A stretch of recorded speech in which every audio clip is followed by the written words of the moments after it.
I am Sherry Naudine. I'm the owner of Collegiate Sports Advocate, and my favorite co-host is here. I wasn't sure if she was going to be ready to speak. Jackie, do you want to introduce yourself? Absolutely. Listen, we're in good standing right now, as the game progresses. But I'm Jackie Wins, huge, Oklahoma softball fan, but also former D2 player in two different sports, but not softball. Long story how I got involved, but definitely heavily involved in the softball portal. In that world, I host spaces on the softball portal account that you'll see all the portal people get tagged in, or they're tagging them. So just clearly I've been hosting spaces and work on these spaces with Sherry often. So Yeah, for many years now. I can't believe it. But I thank you know. always for your contribution. And you can stay off mic, you can interrupt me. It's not going to be formal in any way. But again, I'm going to talk about the portal. So I'm going to lay the foundation here. Number one, there's about 1,650 colleges across the country that play the game of softball. So we're specifically talking softball, but I'm open to answering questions about any sport as CSA does represent multiple sports across the country. And then the reason the portal came about was a proposal from college coaches. My understanding, of course, is that they wanted fair and equal opportunity over student athletes transferring. My daughter played in the class of 11 to 15 in the Big 12, and there was movement back then, but there was restrictions. You weren't allowed to go within your same region. You weren't allowed to, basically they could block you from things. And then the mid majors or lower division ones never felt like they had a good opportunity to introduce themselves to the student athletes. Well, guess what? We're still there. It doesn't matter how much you push yourself out there. The coaches have kind of a hierarchy, right? And the student athletes, they always want to play at the biggest, best place they can possibly play. And one of the things that we've strived for so long at CSA, we're 10 years old now, we're 665 student athletes committed and in college and graduating. We had over 300 in the regionals, or sorry, in playing college, and over 20 in regionals this year. So I'm talking about depth of exposure and experience in handling these issues. So my first thing is you have to know what the portal is, and the portal has restrictions, and it's changed every year. The portal rules have changed. And so for people to go into the portal and just, I call it willy-nilly, just decide one day and they go in without understanding the rules, the opportunity, or lack thereof. Now, I'm going to quote some numbers that I don't have access to the portal, and neither does anybody else except for college coaches, Division One, Division Two, and Division Three, not NAIA, not junior college, and not the public, right? And not Twitter. And even though Jackie is very involved with the softball portal account, she doesn't have access. She has to gather that information from other people. So I love and I want to introduce the fact that you can, give emojis up here down at the bottom. If you click on that little heart, you can clap your hands, you can ask questions. If you want to be a speaker, you want to contribute, you're welcome to click to be a speaker. We would love, to answer your questions. You can DM us questions, but I'm going to cover a lot of stuff here tonight. We are recording it. We're going to save it so people can come to our site and get more of it. So the portal opens on the 18th. If you are intending to go in the portal, you have 30 days in which the portal is open, and you're allowed to put your name in there. And what they get is your name, and I'm pretty sure they get the college and your email address. They don't get a lot of information about your background. So there's no sales pitch, there's no resume, there's nothing more than the college coach has to go on a search. And that is why Twitter has all of a sudden become what we call the Twitter portal, right? A lot of student athletes are going up there and posting. But I'll tell you, my caution is going to be it's a real knee-jerk emotional reaction. And what a majority of them are putting up there is probably not in their best interest. And I'll give you many of samples why. Number one, they have this fear of missing out. If they don't see their name up there in what college coaches call barfing content, if you're not up there putting up everything you can possibly think of to keep your name in the news, it honestly turns into what they consider a desperate look, and that you're giving too much information. And I call it throwing up red flags, like, why are you in the portal? And then what you say out there when you announce yourself in the portal is real telling about who you are and what you're doing. So if you're just copying what somebody else put up there, you might want to consider this. And this is CSA, as we call ourselves, basic marketing process. Who, what, where, when, why, and how. When you are posting out on public forum like Twitter, are you intending to post it directly to a coach? Well, then people say, well, tag the coach. Well, now if you've tagged the coach, now you've exposed who you're targeting, and you maybe are diverting other coaches that might have interest in you. You might be saying to them, oh, I wouldn't even consider. The coaches don't have as much time as you think in order to review. And if there's going to be over 2,000, I mean, that's the prediction. That's how many went in and didn't come out last year. How many more are going to go in this year? It's off chart. It is the biggest bash of or rash of attended portal student athletes intending to be in the portal already announcing, and the portal isn't even open. So then there's some rules here. If you're a Division 1 athlete or you're trying to go Division 1, why would you be posting now? They can't even talk to you. They can't talk to you until the 18th. There's a couple caveats there. If you were in a coach change situation or a grad student situation, they can call. We've had a grad student in there since January. She already knows where she's going.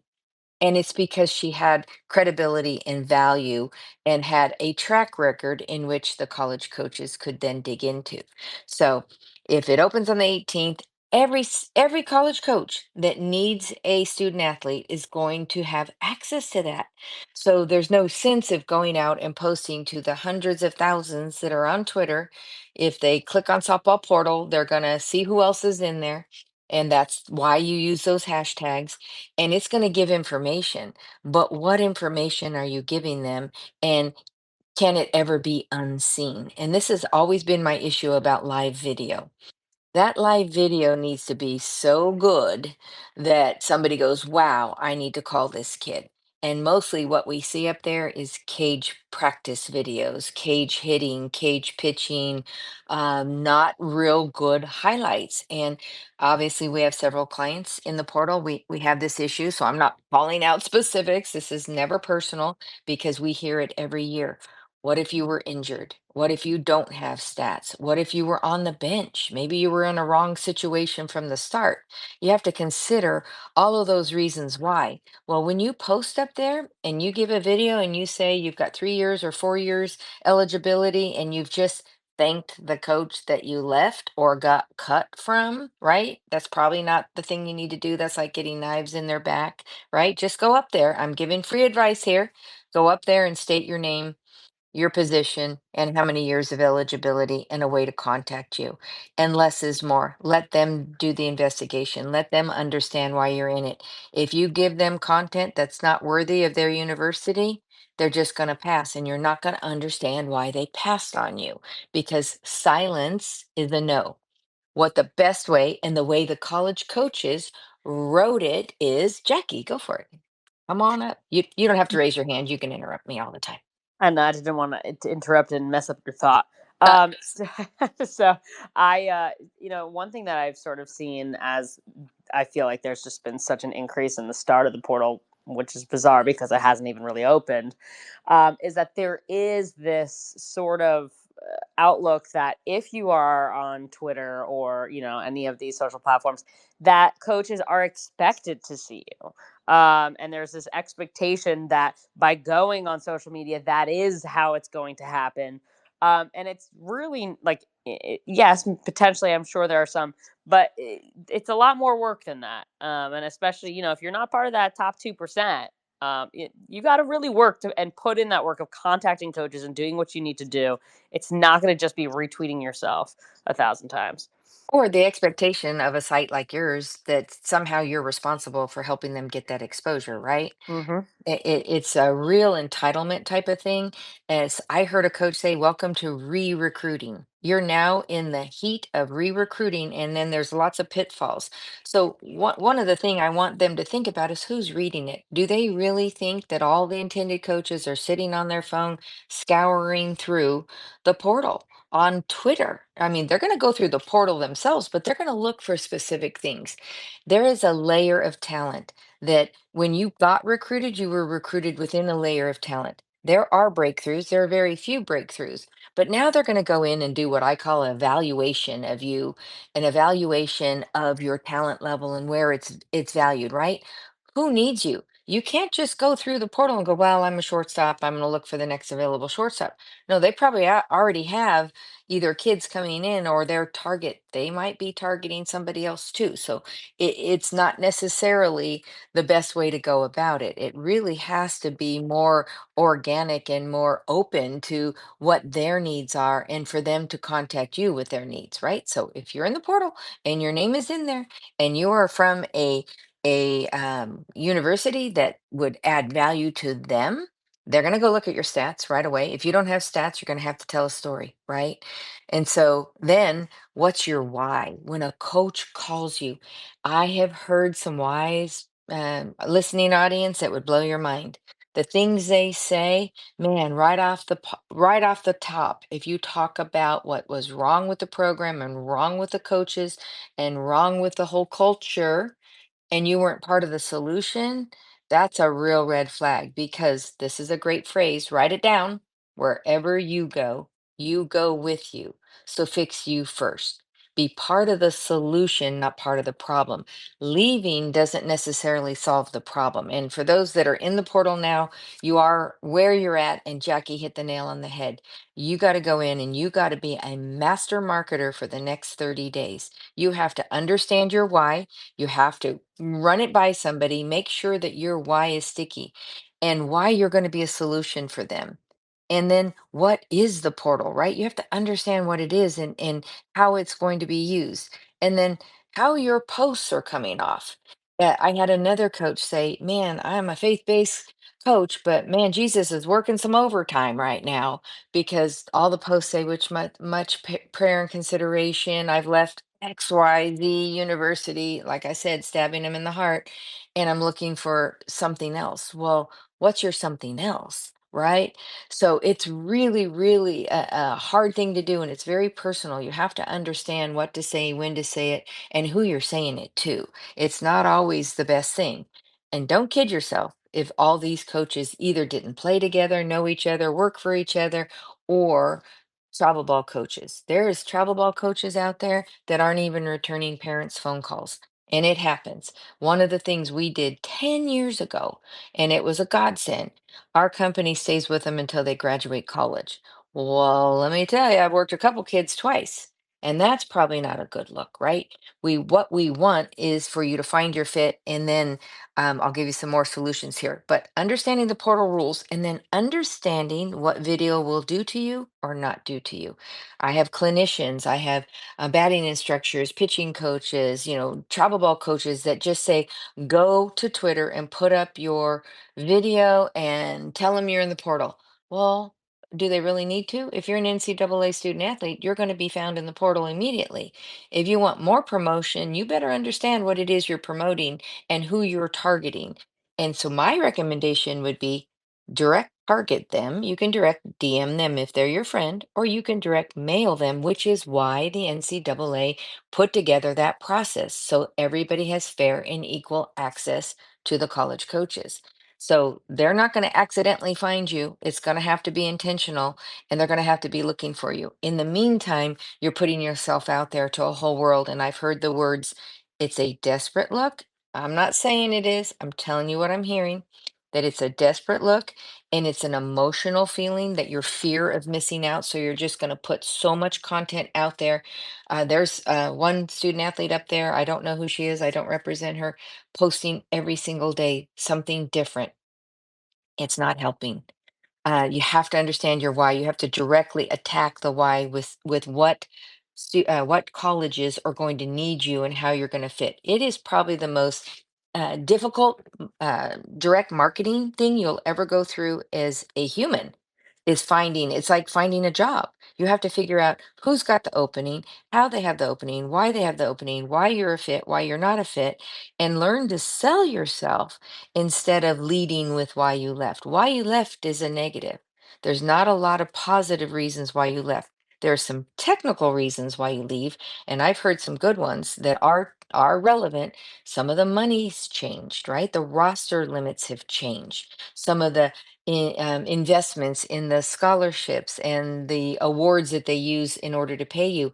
And there's no longer a national letter of intent. So you're now all going to be in an academic agreement situation. So there's a lot of those technical and business reasons that are happening that are causing portal movement, but you have to have that valuation, actual value. I wish we could do a 5-star system and your stats in order to show why you're a fit for there. So, what do the coaches want, right? So, back to the who, what, where, when, why, and how. What do they want? How do you know they want you or your layer? How do you present yourself? I already talked about the tagging, but where were you and where are you going? And how is that a fit? Academically, I've heard it from 2 counselors this week alone that it almost always causes a 1 semester reswitch, right? Because all of your credits and your classes don't always apply to the next university for a different or a similar um, major. And I've talked to a couple people, and I don't take everybody, especially on transfers, that have very specific degree choices that are not at every school. And then that limits your opportunity because if you only have 3 or 4 and your very specific degree, and that's not your softball fit, then that's going to be a tough one, right? So there's a lot, the older you get in the portal, the harder it is academically to find the right fit. So a lot of emotion, a lot of sense of urgency when you're posting is really bleeding through. I had one uh, person that does a lot of office work for me, like tracking all of our commitments, said, "Oh my God, yeah, I can't even open Twitter. This is unbelievable." And I kind of feel the same way. You open it, and it's like in consideration and prayer. I'm in the portal, and I just left this coach. Um, and I talked to 2 coaches today to get some more information.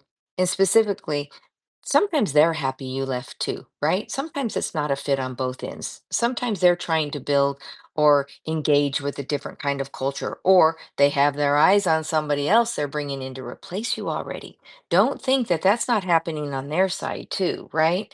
And so I thought it was funny. Like, I wish the coaches could come up here and say, what they're looking for, and I've seen some colleges up there posting how beautiful their campuses are and what a great place it's going to be, but they're not talking about, the behaviors that they're looking for. They're looking for a go-get-it attitude, a real team player, and a results impact stats player. I mean, how are you going to make their program better if you're coming in with less stats and less opportunity and less achievements in the same conference, and you're trying to enter a bigger, better program in that same conference? You've got to consider where would your value be and how can you add some, different, personality or trait to it that helps them overcome why they didn't do a better job.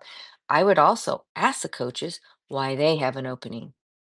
Not a lot of student athletes are doing it. So what happens is you repeat the issue, right? Like, coach, why have you lost kids in the past?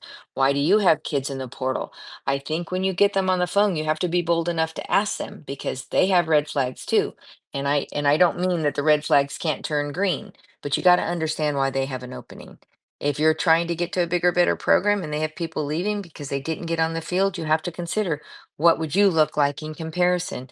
Do your homework, do your research. You can go back on their history. You can go back in their rosters and you can put in 2024, 23, 22, and see who was on their roster and who has stayed. You can read the bios to see how long they've been there, but you can also see the people that left and then go Google. I think Google's a better option than Twitter if you want information to figure out, why they have an opening too.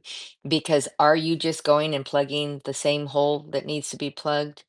Are you the same person going the same place and going to bring the you issues to the same place? There's a lot of things to consider.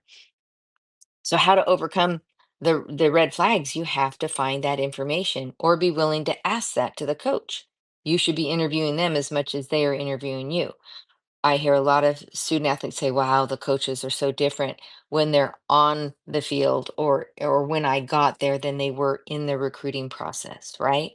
Well, best way to do that is talk to your travel ball friends. We all have friends that have played at that school, and figure out why. And then don't always take why they left as your issue either. Maybe they had different issues. um, Transcripts and majors, you've got to have a place to post your transcripts and be willing to share your major. Help the college coaches find their fit too, because again, they're going through a big list on the portal. They're going through every student athletes that is listed, and they're blindly calling because they have no other information about that student athlete except for that. um, then how are you going to differentiate yourself? If you are a shortstop with a home run bat, how are you going to differentiate yourself against all the other shortstops that are out there with big bats? What is going to make you different? And that is figuring out what their holes are. This is a comment about social media. And again, all of you are welcome to come in, ask questions, raise your hand, or just request to be a speaker, and you can interrupt me at any time. And I thank you all for being on the call because this will be recorded and be able to be shared and heard again. A lot of people don't want to come on because one, they're college coaches and they're worried about, being on and listening. And then a lot of student athletes that are in the portal, they already made the decision. They're out there. They got to find a way to make it work for them in 30 days. So another thing about social media, and we have this presentation that we put out to our company back in November, is are you an influencer or are you a student athlete trying to find your home? And there's two different ways to go about social media in that way. So when you're just posting and you're just putting out whatever you want and you're trying so hard to get attention and you're doing constant posting and constant information, that's kind of gives the feeling of I'm trying to be an influencer versus very targeted towards what it is I want. If you're very targeted towards what you want, you should be direct mailing. So think about the two different ways to promote yourself and or get a job. I mean, if you're looking for a job in corporate America, are you coming up to Twitter? Are you going to Instagram and telling everybody you're open? No, you're going to a page called LinkedIn that is a professional page, and you're letting people know that you're open to opportunities. There's specific places for that. And your specific place for that is directly to the coaches. So, like Jackie said, you got to do the work. You got to get up there and do the work. And Tish, I want to bring Tish up. She asked to be a speaker, and here she comes. So hopefully it's working. Did that get you? Yes. Okay, awesome. Hi, Tish. Hello. I have a question, and it goes back to something you just mentioned. Has there been any type of insight? You talked about how they don't sign NLIs anymore. So these girls that are most likely, these girls going into the portal, they all signed NLIs. So how does that look for them as they're going to these new schools? That's a great question. I've asked a couple coaches, and here's their answer. They don't even know what comes out. So they go to a portal, they say, "Hey, I want to renew your scholarship," and hey, we're going to keep it all the same. They go on a portal, the NCAA coaching portal, and they just say that that I offered you 50% or the particulars of it. But what comes out on the other end? I've asked a Big 12 coach this, I asked a Big West coach this. They don't see what comes out, it goes directly to the student athlete. So I asked, are they re signing something? And they all said, I don't know. So if any of our listeners are out there, have been in that situation where they've already re upped and accepted the terms to their next year, this is a transition year because this national letter of intent, maybe it stays with the ones who did sign it, but for the class of 25, what we were told is that they will be re-signing a academic financial agreement every year. So if coaches know something different, man, we love to learn. We're not the know-alls and know-alls, but Tish, that was a great question. Hopefully that answered it for you. And stay up if you have more questions. Anybody else feel like asking questions? You're welcome to. We don't have any college coaches on here, so I can unmute you guys at any time. But red flag or direct mail or direct sales, you've really now entered into the direct sales perspective of selling yourself. And if you don't feel like you have enough experience to do that, I mean, we started it a couple years ago taking on transfers for a very small fee because it is in a very small targeted time, and what we do is teach you how to direct market and how to manage all of the things so that you're viewed and you're prepared and ready, prepping you for the phone calls, prepping you for the visits, and helping you overcome the obstacles that are in front of you. Anybody in the portal, I don't care how good you are, there is some challenges of being able to find the fit and working out the right deal and signing the right agreements, as Tish just mentioned. So, who do you trust?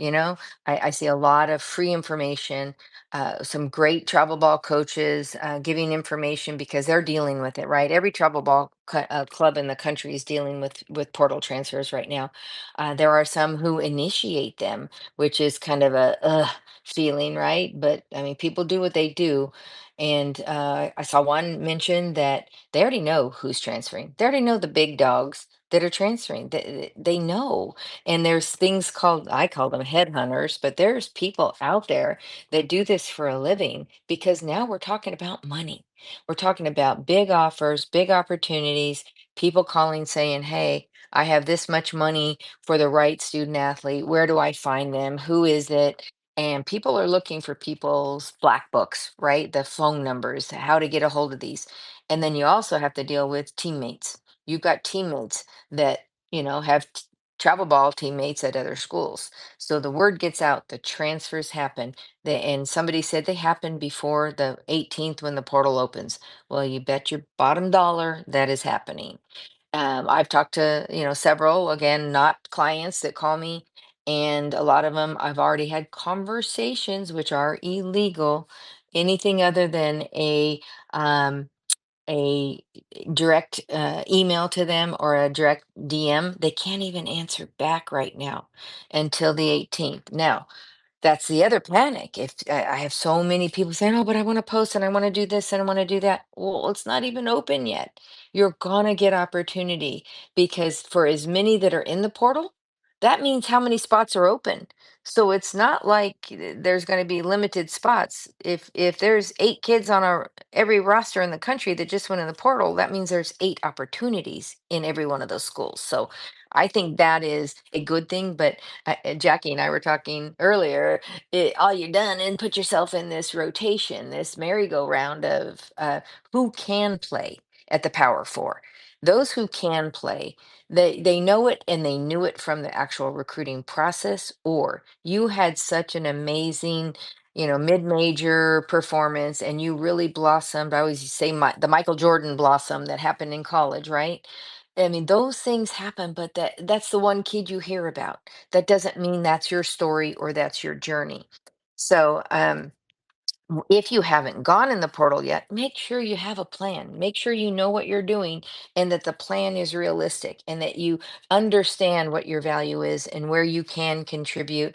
And do you want to play or do you want to go to a program that's going to continue to put portal transfers on top of you in hopes of going, but you get to go to the College World Series or but you got to go to regionals. I mean, there's some first time regional contenders this week in the regionals. Those are some pretty amazing opportunities. And I don't know if you want to come up and speak, but I'll never forget the phone call I got from Ann. Her daughter was playing at at Morgan State, and she was at OU playing in the regionals. And she called me and said, with such excitement, "This is the greatest day ever. My daughter's on the mound pitching at OU, having, the time of her life."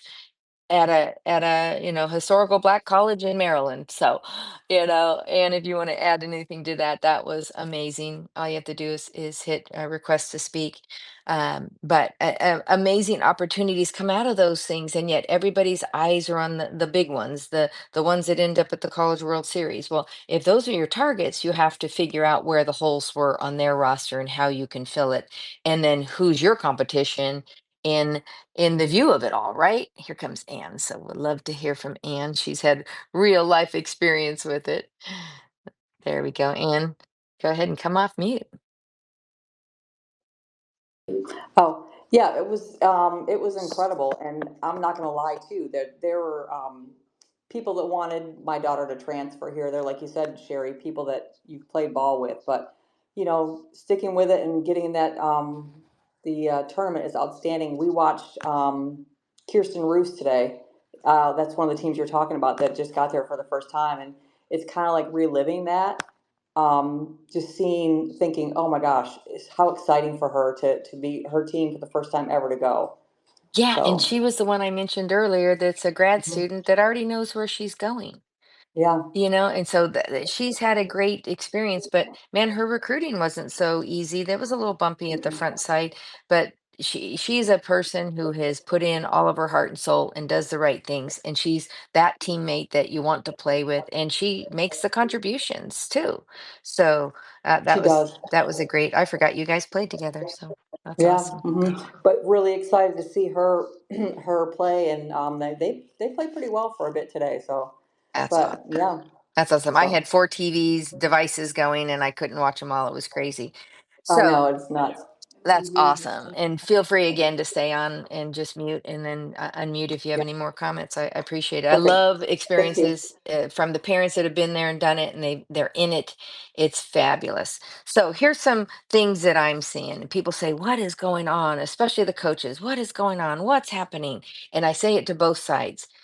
We need conflict resolution skills. As parents out there, I'm challenging the parents with student athletes that are going in and growing up and becoming mature adults and going off to college. I mean, we have HIPAA laws in medicine that won't allow the parents to call in and get information. And a lot of parents are still involved with the process when they're up there. And what I try to encourage the parents is teach your student athlete how to resolve the issues. Teach them how to have communication skills.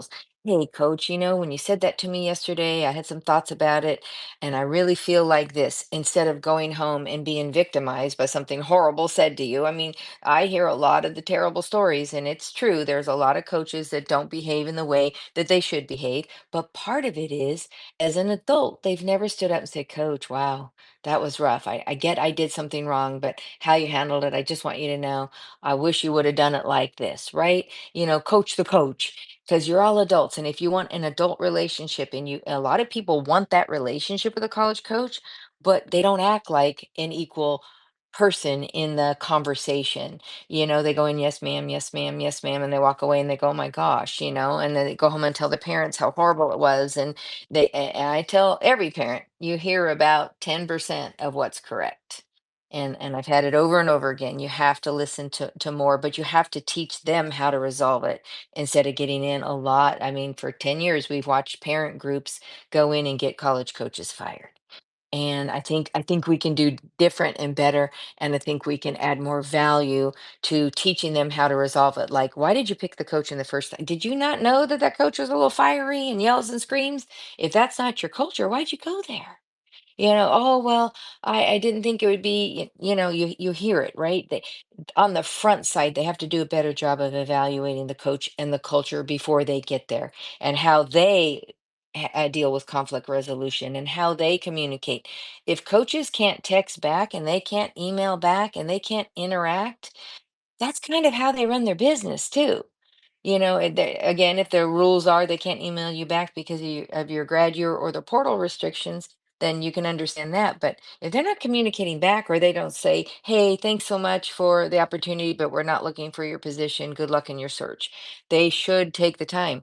But if we got 2,000 kids in the portal, that's going to be a lot to ask, right? I mean, so getting through the clutter is a lot.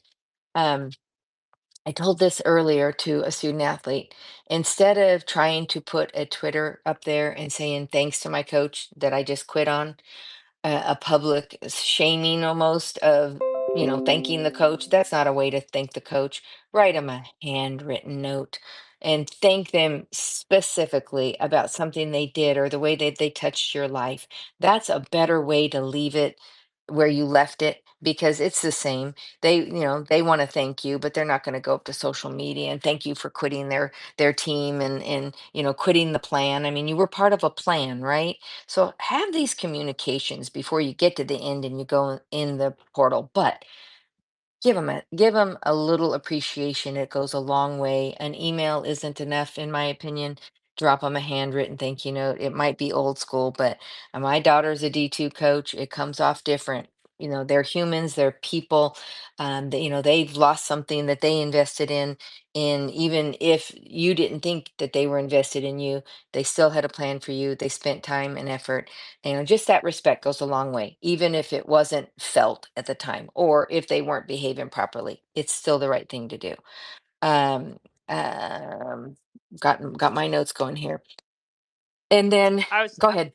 sure. Hmm. You know, it's you know, I like to say, yeah, I do not have access to the portal, and I hear everything through word of mouth. And people always ask me like, "Well, how do you know?"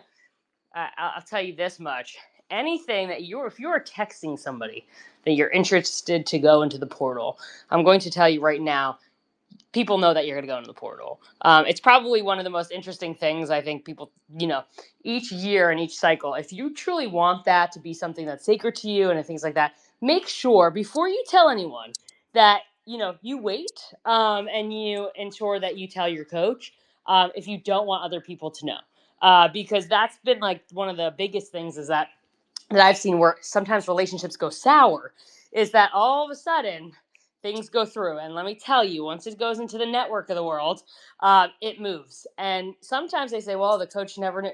Coach knows. If I know, right, then the coach probably already knows. So it's super important that if you're gonna be making these decisions, that you do it in a professional manner. And you alert the people first before you start messaging everybody and anybody, because it moves quickly once it goes in. Oh, and you just hit the nail on the head. I had a coach tell me they knew a kid was transferring because she already applied at another school. And the transcripts get sent to the administration office and all of that. I mean, all of that stuff happens and they haven't even declared. And then they go into their end of season conversation and they wonder why the coach didn't spend the time trying to save you. Well, they already know you left. You've already applied and been accepted in another school, and transcripts were already requested through your administration office. These people will talk together. So, Jackie, you're so right, and it's a small world, and yet a lot of people speculate, and then there's always that person that'll go, attack what I call the bottom feeders, and it's usually within your own roster where they go, "Oh, Jackie, I heard you're not very happy," or "That coach should be playing you more because you're so much better than this girl and that girl," and they really stir up the trouble. They stir up the people that, they know they can get a rise from, and then they cause a jihad, right? And we saw it last year, Jackie. Couple big stars pull the string, and then boom, the team starts to fall apart. So there's a lot of those things that happen. I think we lost Jackie there. I know she's an hour ahead of us, so we may have lost her. But then, oh, there she is. She came back in.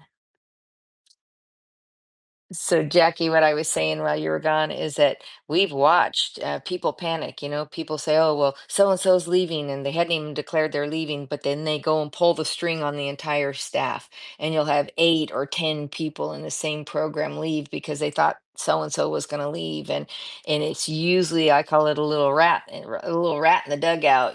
Kind of stirs up all the negativity and says, "Well, I'm leaving. This is ridiculous. I can't believe we're being treated like this," and they really start a little system going on. And the coaches know it, they see it. So our advice is always don't hang out with the naysayers, don't go commiserate, because guess what? Somebody's telling the coach too.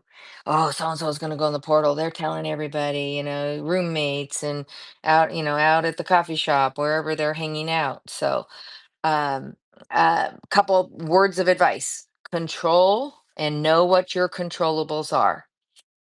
You need to make a list of what your not controllables, your non-controllables are. You need to understand what you don't control. This too happens. You can accept an offer at a new school thinking you're the one, and a week later they pop somebody else in on top of you. Their job is to find as many of the best people possible. So if they're promising you, "I'm going to play you at third base and you're going to be a starter and I love your bat," and then boom, the third baseman from, their biggest competitor comes open, they're going to go get that kid. That is their job, to always be replacing you. So it is tough. I think you're going to have to understand what you're getting, what you control, what you don't control, and then this is the bingo. how to influence it. You have to know how to influence the things you don't control. And I've always said this, you got to hit more.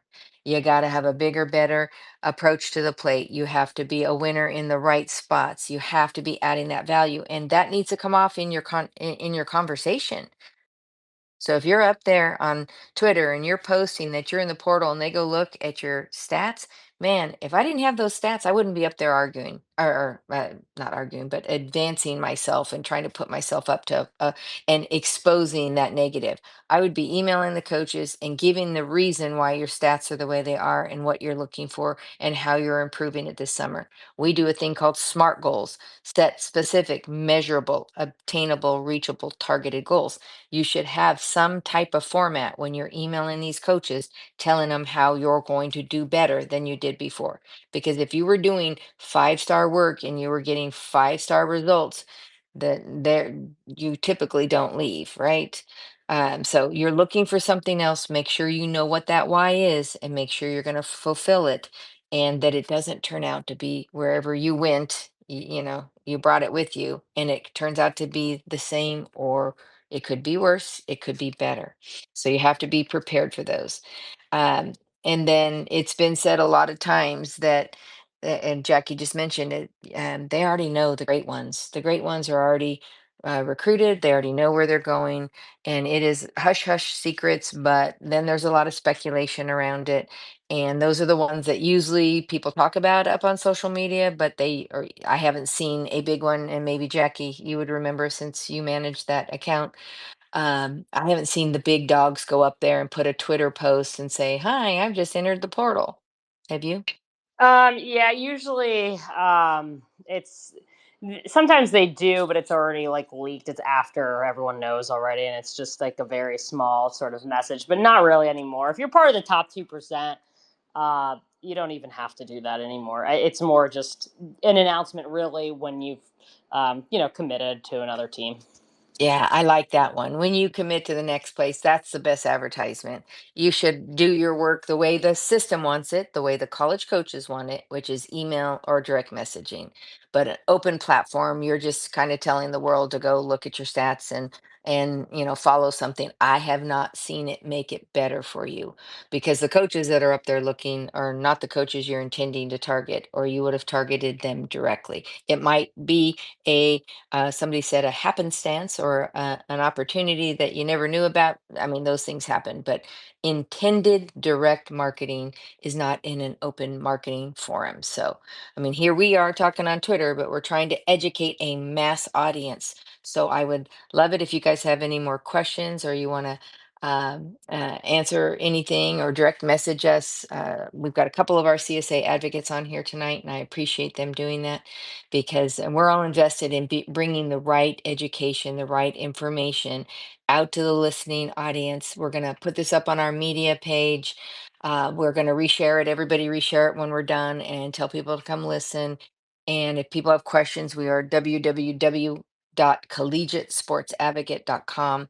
If you put up a contact CSA and tell us when you heard about us, we are on TikTok. We send out a lot of messages on TikTok, but you can find us all on our website under About Us. And if you want a particular advocate in an area that's close to you, it all says where they are from. Otherwise, you message us and we will help find the right fit for you. We will help you. We stay with you until you graduate college and we will help you navigate this system. This system gets crazier and crazier every day. So, Jackie, any final thoughts? Oh man, interestingly enough, people always say they want to get into the portal because they want to find the best opportunity and things like that. And what a lot of people don't realize is that unless you're trying to go, you know, within like the mid-major level and within your personal level, right? You're not trying to go up a level. You're trying to stay within your own level. A lot of those maybe once in a lifetime opportunities don't open up almost till very very close until it's almost too late, because maybe there was an injury or maybe there was a late transfer from a power four school. So a lot of the times if you're already identifying that you're not getting traction, that's a big window. I want to tell a lot of athletes that, like, like that, you're seeing the writing on the wall. If you are part of that top 2%, or if there is actually that interest, it's important to be real with yourself in the portal, or those schools where you do have opportunity to transfer to, those spots will close up because there will be people who will value those spots. So don't aim too high. If you like, if you're not getting traction, there's probably a reality to that. Yeah, and we hope it's not too late, and that's why we dig in early here and give as much information because, man, better comes first. Better doesn't come at the end, unless, like Jackie said, there might be a late coaching change. We had one of those last year. Samantha, that's on here. She and I had a shortstop that was a last minute ad in the summer, and a lot of things didn't go that student athlete's way, and boom, there was a coaching change, and that it was a perfect fit. So we're excited to see how that opportunity turns out for her. So, again, thank you, everybody. And Jackie, I appreciate you a million times over. I didn't even Well, expect you tonight, being that this was a pop up idea. hey, I try. Thank you. All right. Appreciate you, advocates and friends that joined in tonight. And please share it. And if you have any questions, we're happy to help. Have a good night. Thanks, everyone.